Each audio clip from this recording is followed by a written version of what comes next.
హైదరాబాద్ లో కన్సల్టేషన్ మరియు 3,500 రూపాయల colour Doppler test Avis hospitals లో ఉచితంగా పొందండి. Welcome to Suman TV. నేను మీ సుమన్ టీవీ నాగ్. కోల్కతా ఇన్సిడెంట్కి సంబంధించినటువంటి వాటిల్లో ప్రీవియస్గా నేను అండ్ రవీంద్రనాథ్ గారు ఒక వీడియో చేశాం. సో నార్త్ బెంగాల్లో మొత్తం కనుక చూసుకుంటే ఒక్కొక్క లాబియింగ్ జరిగింది అని చెప్పేసి, ఆ ఒక్క ఇన్సిడెంట్ ఈ ఎంటైర్ కేసుకి సంబంధించినటువంటి వాటిల్లో జస్టిస్ త్వరగా రానివ్వకుండా చేస్తుంది అనేటువంటి విషయాన్ని ఆయన జస్ట్ అలా చెప్పి ఒక్కొక్క వీడియోలో చెప్పడం జరిగింది. అయితే దీనికి సంబంధించినటువంటి ఎంటైర్ ఇష్యూలో ఆ లాబియింగ్ ఏంటి, నిజంగా అక్కడ ఉండేటువంటి స్టూడెంట్స్ సో జనరల్గానే పట్టాలు పుచ్చుకున్నారా, నిజంగానే అక్కడ లాబియింగ్ జరుగుతుందా, దీనికి సంబంధించినటువంటి పూర్తి విషయాలు ఈరోజు మనతో పాటు హైకోర్టు అడ్వకేట్ రవీంద్రనాథ్ గారు ఉన్నారు. వారి మాటలను అడిగి తెలుసుకుందాం. Hello sir. హాయ్ అండి నాగరాజ్ గారు. సార్, జనరల్గా మనం చూస్తే అండి ప్రీవియస్ వీడియోలో మీరు ఒక మాట అంటం జరిగింది. ఎలానంటే అది కాలేజ్ కాదు, అక్కడ చాలా వాటికి సంబంధించినటువంటి వాటిల్లో ఒక్కొక్క అంటే అన్ని రకాలుగా చూసుకున్నా కూడా ఇర్రెగ్యులేషన్సే ఉన్నాయి అని చెప్పేసి ఒక పెద్ద లాబియింగ్ నడుస్తుందని చెప్పేసి చెప్పడం జరిగింది. ఒక కీలక నేత పేరు కూడా మీరు బయటికి తీసుకురావడం జరిగింది. ఈ లాబియింగ్ అనేది సూత్రధారి అనేటువంటి పాయింట్ నుంచి చూస్తే అంటే అక్కడ ఉండేటువంటి స్టూడెంట్స్ అందరూ పాత్రధారులే తప్ప సూత్రధారులు కాదు. బట్ ఈ లాబియింగే పెద్ద సూత్రధారి. అందుకే బయటికి ఈ రోజుకి జస్టిస్ రాకపోవడానికి ప్రధాన కారణం. అందులో టోటల్ గవర్నమెంటే ఇన్వాల్వ్ అయ్యిందా అనేటువంటి విషయం కూడా రాకమానదు మనకి. ఏంటి సార్ అసలు అది? బేసిక్గా ఈ నార్త్ బెంగాల్ లాబీ దీని గురించి మనం గడిచిన వీడియోలో దీని గురించి కొంతగా మనం చెప్పుకోవడం జరిగింది. ఆగస్టు 9 ఆర్జికల్ మెడికల్ కాలేజ్ జరిగినటువంటి ఏ సంఘటన అయితే ఉందో దానికి సంబంధించి రకరకాల అప్డేట్స్ వస్తూ ఉన్నాయి. సంజయ్ రాయ్ దీన్ని ఈ నిందితుడు అని చెప్పి ఒకే ఒక వ్యక్తిని సూత్రధారిగా చేశారు యాక్చువల్గా జరిగిన విషయంలో. అయితే ఆ తరువాత ఒకటి ముఖ్యంగా ఆ college X principal Sandeep Ghosh మీద ఆర్థిక అవకతవకలకు సంబంధించి ఆయన మీద ఒక పూర్తిగా ఎంక్వైరీలు చేశారు, ఇంట్రాగేషన్ చేశారు, రకరకాల కొత్త విషయాలు వెలుగులోకి వచ్చాయి. ఆ తరువాత ఈడీ ఎంటర్ అయింది. ఈడీ ఎంటర్ అయిన తర్వాత సందీప్ ఘోష్ యొక్క అక్రమార్జన కేసులు ఎక్కడెక్కడ ఉన్నాయని వెలికి తీయడం మొదలుపెట్టారు. ఇందులో భాగంగా సిబిఐ వాళ్ళు ఎంక్వైరీ చేస్తున్న విషయంలోనే ఈ నార్త్ బెంగాల్ లాబీ అనేటువంటి ఒక వర్డ్ బాగా రిపీటెడ్గా వినిపించడం జరిగింది. దాంట్లో ఉన్నటువంటి కీలకమైన వ్యక్తులను కూడా మొన్న అరెస్ట్ చేశారు ఒక వారం రోజుల క్రితం.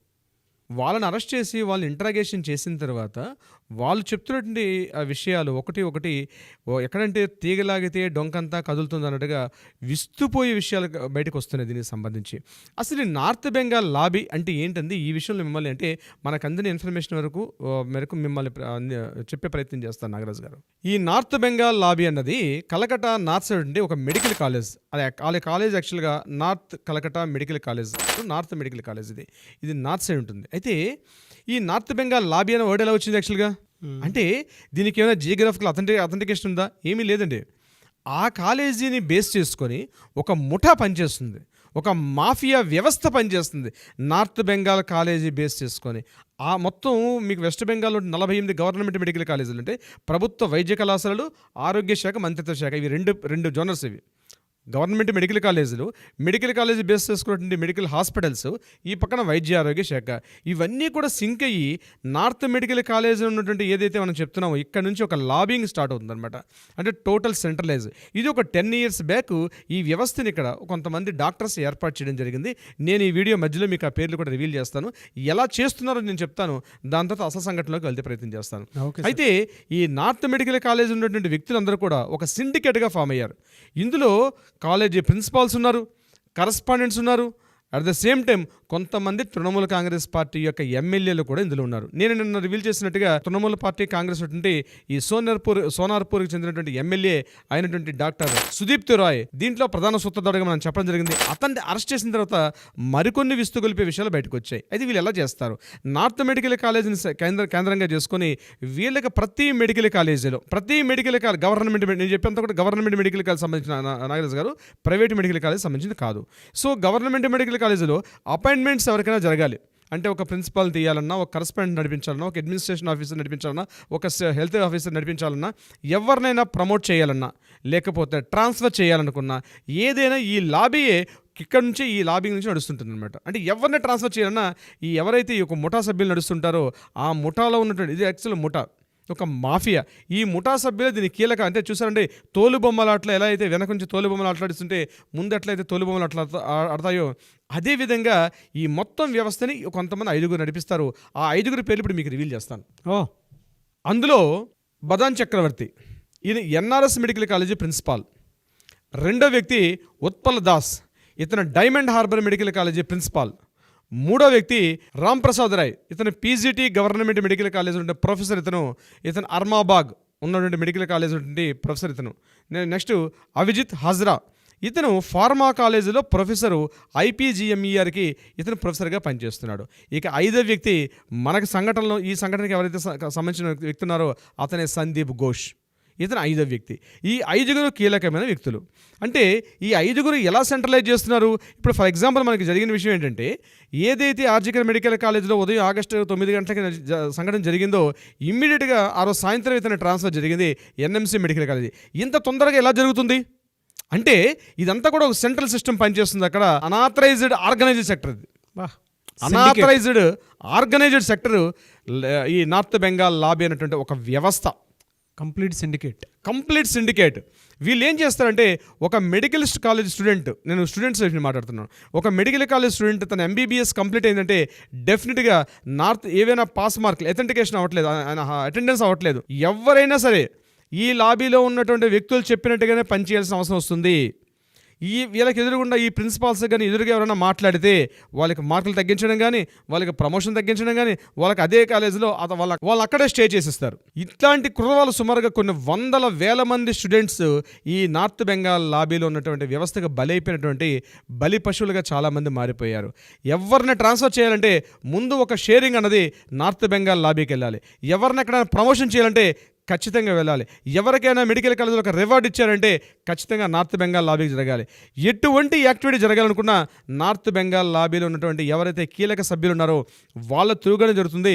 వీళ్ళని కంట్రోల్ చేస్తూ మరొక డి ఉన్నాడు. ఎవరు సార్ అతను? ఆ డి అనే వ్యక్తిని నేను తర్వాత రివీల్ చేస్తాను. మనకి డి అనే వ్యక్తి వస్తుంది. మనం మొత్తం స్టడీ చేస్తుంటే మనకు దొరుకుతున్న ఇన్ఫర్మేషన్లో కూడా వాళ్ళు డి అంటే డాన్ అని చెప్తున్నారు. ఆ డాన్ అనే వ్యక్తి ఎవరో నేను మీకు వివరించే ప్రయత్నం చేస్తాను. సో ఈ నార్త్ బెంగాల్ లాబీని కూడా కంట్రోల్ చేస్తూ ఒక పైన ఒక డాన్ ఉన్నాడు పైన. ఆ డాన్ ఈ వ్యవస్థని మొత్తం కంట్రోల్ చేస్తూ నడిపిస్తూ వెళ్తున్నాడు దీనికి సంబంధించి. అయితే మొన్న జరిగినటువంటి ఆర్జికర్ మెడికల్ కాలేజీలో ఏ సంఘటన జరిగిందో ఆ సంఘటన కూడా మీరు ఎగ్జాంపుల్ చెప్తున్నాను. ఉదయం 9:30కి జరగంగానే ఇమ్మీడియట్గా 10 గంటలకి even though Sandeep Ghosh principal కన్నా, అక్కడ ఉన్నటువంటి తలా పోలీస్ స్టేషన్ ఆఫీసర్స్ కన్నా ముందుగా ఈ లాబీలో ఉన్నటువంటి కీలకమైన వ్యక్తులు అండి అవిక్డే అండ్ బిరూపక్ష బిశ్వాస్ వీళ్ళు ఆ ప్రాంతంలో కనిపించడం జరిగింది. వీళ్ళు ఏంటంటే సంఘటన అంటే ఎక్కడ ఏం జరిగినా ఇమ్మీడియట్ ఫ్రాక్షన్ ఆఫ్ ఇందులో ఒక వ్యక్తి అయితే 110 కిలోమీటర్ల డిస్టెన్స్లో ఉంటాడు ఈ యొక్క నార్త్ మెడికల్ కాలేజ్కి. కానీ ఆయనకి ఆర్జికర్ మెడికల్ కాలేజ్ ఎటువంటి సంబంధం కూడా లేదు. అతను కూడా ఇమ్మీడియట్గా సంఘటన జరిగిన ప్రదేశానికి 10 గంటలకు వచ్చి ఆయన అక్కడ జాయిన్ అవ్వడం జరిగింది. వీళ్ళందరూ కూడా మానిటరింగ్ చేస్తూ సుదీప్తి రాయ్ ఉంటాడు. సుదీప్తి రాయ్ కంప్లీట్గా అతను ఒక ప్రెజెంట్ ఎమ్మెల్యేగా అట్ ద సేమ్ టైం డాక్టర్గా. ఇందులో కూడా ప్రధానంగా ఆర్థోపెడిక్ సర్జన్స్ యొక్క పాత్ర ఎక్కువగా ఉంటుంది. ఇందులో ఉన్నటువంటి నేను చెప్పినట్టు ఐదుగురు 5 నేమ్స్ ఏది చెప్పానో ఇందులో మోస్ట్ ఆఫ్ ఎక్కువ కూడా ఆర్థోపెడిక్ సర్జన్స్ వీళ్ళందరూ కూడా. అంటే ఆర్థోపెడిక్ సర్జన్స్ వ్యవస్థలో ఈ యొక్క నార్త్ బెంగాల్ లాబీ వ్యవస్థ పనిచేస్తూ ఉంటుంది. ఈవెన్ దో ఎంబీబీఎస్ స్టూడెంట్ చదివినా, ఒక పీజీ స్టూడెంట్ ట్రాన్స్ఫర్ కావాలనుకున్నా, ఆయనకి ప్రమోషన్ ఇవ్వాలన్నా, ఈవెన్ దో ఆయనకి సర్టిఫికేట్ ఇష్యూ చేయాలన్నా ప్రతి విషయంలో కూడా నార్త్ బెంగాల్ లాబీ ఒక ముఠా మాఫియా పనిచేస్తుంటుంది. గడిచిన దశాబ్ద కాలంలో ఎంతో వీళ్ళు పాతుకుపోయినారు.